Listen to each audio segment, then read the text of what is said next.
एक गांव में एक शामू नाम का किसान रहता था। उसके घर के पीछे काफी जमीन खाली पड़ी हुई थी। उस जमीन पर एक पीपल का पेड़, नीम का पेड़, आम का पेड़ और जामुन का पेड़ भी लगा हुआ था। हर रोज किसान के दोनों बेटे वहां पर मीठे मीठे आम खाते और आम की डालों पर झूला झूला करते थे। जामुन के पेड़ पर भी बड़े बड़े जामुन लगते थे। बच्चे रोज जामुन भी खाते थे। खेलते खेलते बच्चे जब थक जाते तो वो पीपल के पेड़ के नीचे बने चबूतरे पर लेट जाते। पीपल की ठंडी छांव में उन्हें गहरी नींद आ जाती। उन चारों पेड़ों में से पीपल का पेड़ सबसे पुराना था, इसलिए वह अपने आप को सबका मुखिया मानता था। आम और जामुन के पेड़ तो अच्छे लगते, लेकिन नीम का पेड़ उसे फूटी आंख नहीं सुहाता था। एक दिन हवा के झोंके से नीम की कुछ सूखी पत्तियां उड़कर पीपल के पेड़ के नीचे आ गई। ये देखकर उसने गुस्से में आकर नीम के पेड़ को झपटा और कहा, तुमसे कितनी बार कहा है अपनी गंदगी मेरी तरफ मत फेंका कर, लेकिन तुझ पर कोई असर नहीं पड़ता। गंदगी? कैसी गंदगी? नीम ने इधर उधर देखते हुए पूछा। उसे पीपल के गुस्से का कारण समझ में नहीं आया। ये देख, तूने अपनी पीली पीली सूखी पत्तियां मेरी तरफ फेंक दी हैं। पीपल ने मुंह फुलाकर कहा, दादा, इतना गुस्सा क्यों कर रहे हो? सूखी पत्तियां तो सबकी टूटकर इधर उधर चली ही जाती हैं और आपकी भी चली जाती हैं। नीम ने शांत स्वर में समझाया। तो पीपल का पेड़ कहने लगा, तू मुझसे अपनी बराबरी करता है? कहाँ मैं 24 घंटे ऑक्सीजन देने वाला दुनिया का सर्वश्रेष्ठ वृक्ष, और कहाँ तू कड़वा और कसैला। नीम को ये बात सुनकर बुरा तो बहुत लगा, लेकिन वह बात आगे बढ़ाना नहीं चाहता था, इसलिए शांत स्वर में बोला, दादा, सारे वृक्ष एक जैसे ही होते हैं। हमें अच्छे बुरे, छोटे बड़े का भेदभाव नहीं होना चाहिए। नीम की ये बात सुनकर आम का पेड़ भड़क गया। एक कड़वे नीम, सारे वृक्ष एक जैसे नहीं होते। कहाँ मेरे फल अमृत जैसे मीठे मीठे, और कहाँ तेरे कड़वे जहर जैसे। कोई गलती से भी खा ले तो थू थू करता घूमे। आम के पेड़ की ये बातें सुनकर नीम का पेड़ बहुत दुखी हुआ। उसने आशा भरी दृष्टि से जामुन की ओर देखा।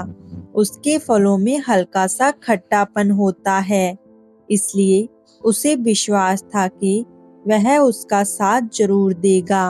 अरे भाई, मेरी तरफ मत घूर, मेरे फल भी बहुत मजेदार होते हैं और सब जायके के साथ खाते हैं, तभी सब लोग उसे स्वाद ले लेकर खाते हैं, और तेरे कड़वे फलों को तो जानवर भी नहीं पूछते, इसलिए तेरी मेरी कोई बराबरी नहीं हो सकती। जामुन ने भी उसे झपटकर कहा। नीम की आंखें हड़बड़ा गई।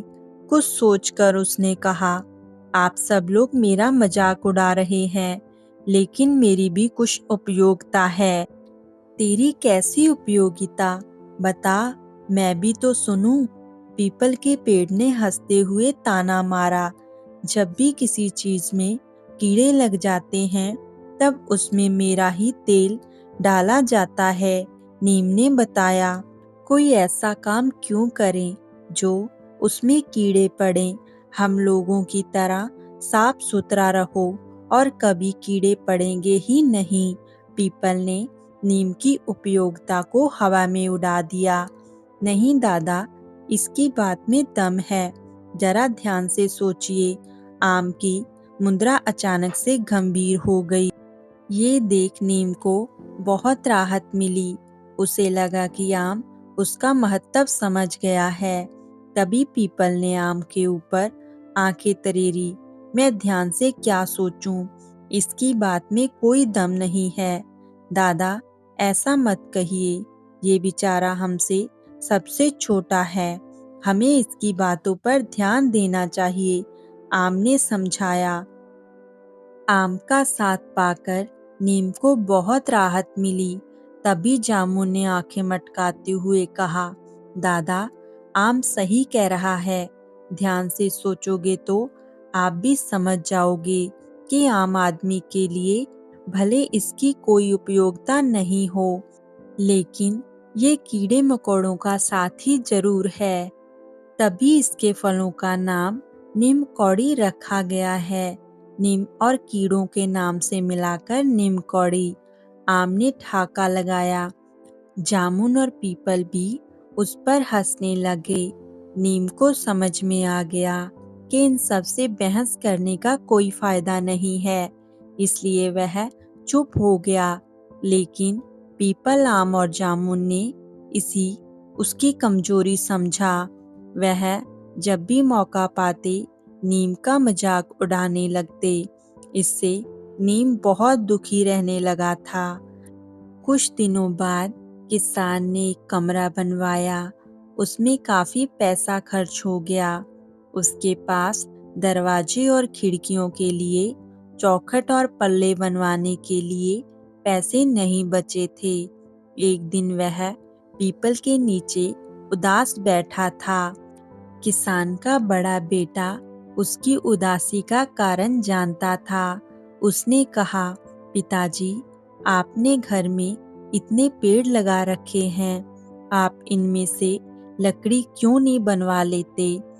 किसान अपने बड़े बेटे को कहने लगा, बेटा, इनसे लकड़ी नहीं बन सकती।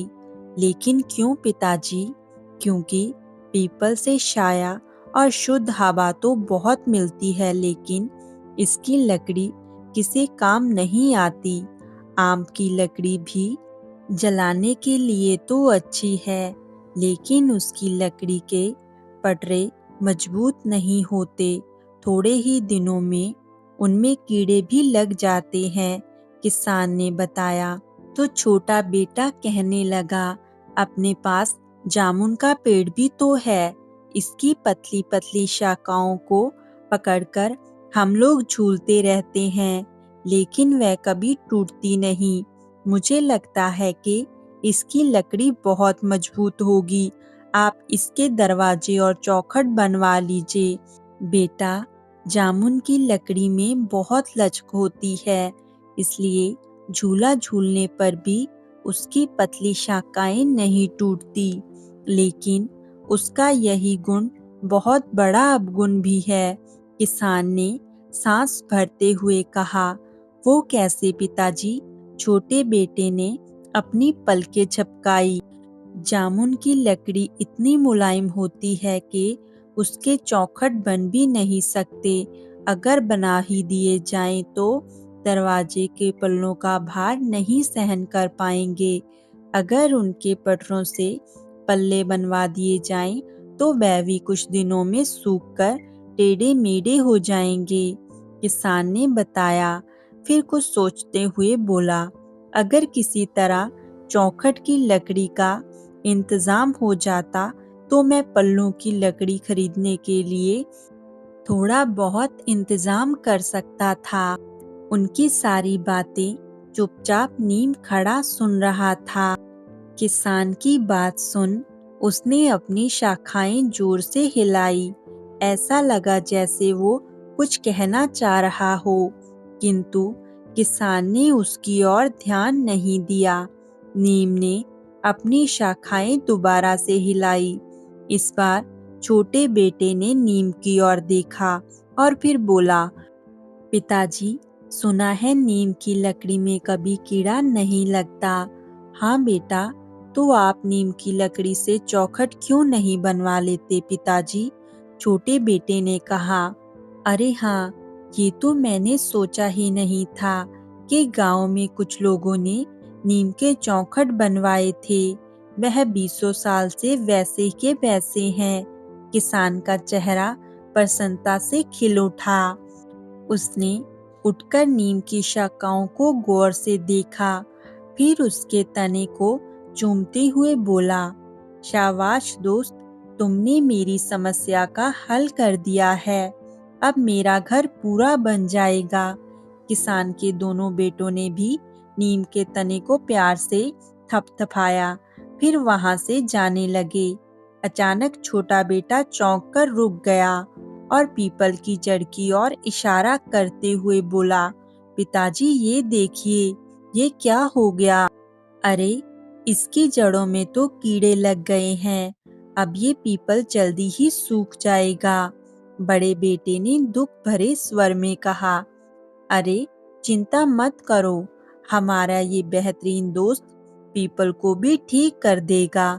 किसान ने एक बार फिर से नीम के तने को थपथपाया और फिर बोला, इसकी थोड़ी सी पत्तियां और फल लिए चलो, आज ही उनका तेल बनाकर पीपल की जड़ में डाल देता हूँ। देखते ही देखते जादू की तरह इसे ठीक कर देगा ये नीम। किसान और उसके बेटे ने नीम के पेड़ से थोड़ी सी पत्तियां और फल लिए, फिर खुशी खुशी घर के भीतर चले गए। उनके जाने के बाद नीम ने पीपल की ओर देखा। वह आंखें झुकाए हुए खड़ा था। आम और जामुन भी नीम से आंखें चुरा रहे थे। किसी में भी उसकी ओर देखने का साहस नहीं था। ये देख नीम ने समझाया, आप लोग इस तरह उदास मत होइए। हम सभी की कोई ना कोई उपयोगिता जरूर है। जिस किसान ने हम सबको पाल पोष कर बड़ा किया है, हम उसके काम ना आ सकें, हमारी सारी उपयोगिता बेकार है। पीपल के पेड़ ने उदास स्वर में कहा, तुम्हारा सबसे ज्यादा मजाक तो मैंने उड़ाया था और अब मेरी जान तुम्हारी दया पर निर्भर है। तुम चाहो तो मुझे ठीक कर सकते हो और तुम चाहो तो मुझे सूख जाने दो। पीपल के चेहरे पर पश्चाताप के चिन्ह दिखाई दे रहे थे और उसकी आंखें भर आई थी। ये सुन नीम ने तीनों के चेहरे की ओर ध्यान से देखा और फिर स्नेह भरे स्वर में बोला, आप लोग मन छोटा ना करें। हम सब किसान के सच्चे दोस्त हैं और हम सब की अपनी अपनी उपयोगिता है। अगर आम अपनी लकड़ी ना दे तो किसान के घर खाना बनना मुश्किल हो जाए। अगर पीपल की ठंडी ठंडी छाया ना हो तो यहाँ की जमीन तपती हुई भट्टी बन जाए। और जामुन भाई, आपका तो कहना ही क्या, आप तो गुणों की खान हो। आपके फलों से किसान के परिवार के सभी लोगों का हाजमा ठीक रहता है। तभी वे पेट भर खाना खाते हैं और फिर डटकर खेतों में मेहनत करते हैं। ये सुन तीनों खुश हो गए। पीपल ने कहा, इसका मतलब तुम हमसे नाराज नहीं हो? बिल्कुल नहीं। नीम ने सिर हिलाया और फिर बोला, मैं तो पहले ही कहता था कि हम सब भाई भाई हैं। हमें छोटे बड़े या अच्छे बुरे का भेद नहीं होना चाहिए। हमें आपस में मिलकर रहना चाहिए।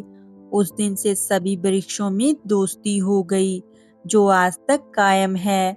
तभी कोई वृक्ष किसी दूसरे वृक्ष को कभी कोई नुकसान नहीं पहुंचाता।